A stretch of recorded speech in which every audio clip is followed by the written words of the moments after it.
Don't do what everybody else is doing. Be original. Go out, buy a box of donuts, and go out and visit the customers face to face. Old school mail, I think, is really cool again. I think we're done with the coffee mugs. I don't think you need those anymore. Hello, Sales Nation. I'm Will Barron, host of the Salesman podcast and founder of the Sales School. In this video, 5 of the world's leading sales and business experts share the unusual ways, the unusual methods that they get attention from potential customers. If you enjoyed this video, make sure you click subscribe. If you have a question that you'd like our experts to answer, leave a comment in the comments box below. And for all that said, let's jump right in. My mentor used to always say to me, Claude, don't do what everybody else is doing. Be original. Be unique. Be creative. This is sales. It's an application of science and art. And the methods I have a specific method in marketing, and I believe in something called virtual attraction. I don't spend any money for marketing, Will. I think all of last year we spent $900 on a couple Facebook ads or something like that. I literally spend no money for marketing, whereas my competition might spend hundreds of thousands. How do I do it? I put out a lot of good, non-commercial, contemporary content. People have come to me, Claude, you're putting out better stuff for free than what I'm paying for. And why do you do that? And I do that because they call me, they schedule with me, they text me, they email me. I virtually attract people by the content I put out. I don't think anybody else puts out the quality of videos like that I put out, all about qualification, cold calls, questions to ask, the psychology of sales, the art form. So the answer to your question is be yourself. Give people unbelievable value because they don't know who you are. You're a secret. And that's my premise in marketing. Nobody woke up this morning and said, gee, let me call up Claude Diamond and give him a shitload of money and make Mrs. Diamond real happy. They don't know who I am. So the only way I can do it is by marketing towards this wonderful remote control gateway device to the universe. Somebody today is going to go into Google or Yelp or Facebook, and they're going to search for the topics for the products and services that I sell. If they find a video that's entertaining and that's informative, that's non-commercial, doesn't have pop-ups or banners or anything, they might say, hey, this guy's got something. Let me watch some more videos. I've had people call me up and said, Claude, you kept me up all night. When a woman calls me up and says, Claude, you kept me up all night, my wife hears it, it gets a little rough. But the thing is, they watched all my videos. They found them informative. And now it resulted in a phone call. They called me. So be yourself, be different, give people wonderful non-commercial and contemporary content, and you'll see magic happen all the time.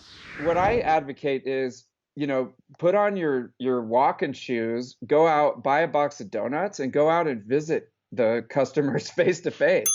I mean, we're so behind screens and doing emails and following up on LinkedIn, and I'm guilty of it too, that we just have lost the ability to just go up and talk to people and visit people.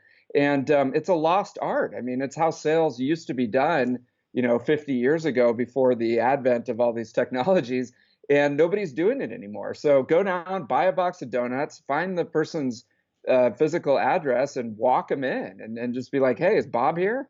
I mean, who knows? If he's there, then you have a donut and give him your card and you're off to the races. You have a new friend. So what I do when I'm selling the ad space on the Salesman podcast, and this shouldn't be unusual, everyone should be doing this, is I send video emails.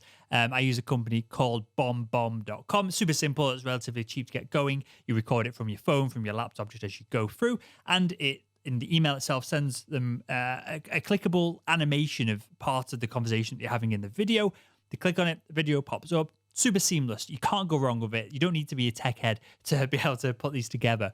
Well, almost every single time I send a video like that, rather than what people are used to, which is the spammy SDR email where 2 lines have been customized and the rest of it is just a pitch, when people get these videos, almost every single time I get a reply back almost immediately saying, thank you for taking the time to send a video.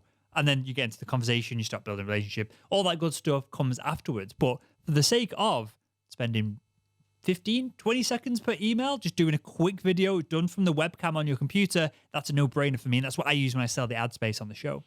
When I do presentations, I will often use props to grab people's attention. So when I was in medical device sales, I would walk into a room full of doctors and nurses. I'd walk to the front of the room with my bag. I'd set it down on the table, and out I would pull a real pair of metal handcuffs. And I would hold them about a foot off the table, and I would drop them and they'd make a loud thump on the table. And then I'd just continue setting up. And in my mind, I'd be counting 1001, 1002, what the? Somebody would always point to them and I'd say, we'll get to that in a little bit.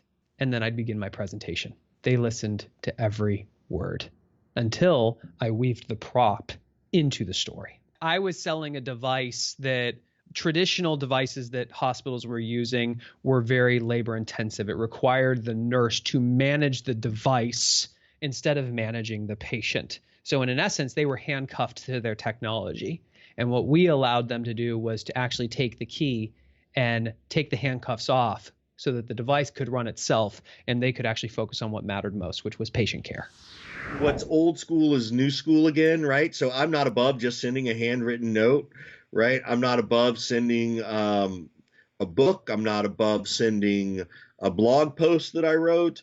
Old school mail, I think, is really cool again. I think we're done with the coffee mugs. I don't think you need those anymore as the gift, but I think you can find ways to do that. I think the Starbucks card is good. I think that the physical thing is good too. Like, who doesn't like getting old school snail mail with a little gift inside, right? So I think that's really good. And I haven't done it, but we get all the holiday cards around the holiday season, right? Because we want to remind people who we are. Well, why aren't you sending them in April when you actually really need to get a hold of them? Why just waiting till the holiday season? And I think that's something that people could and should incorporate into their strategy.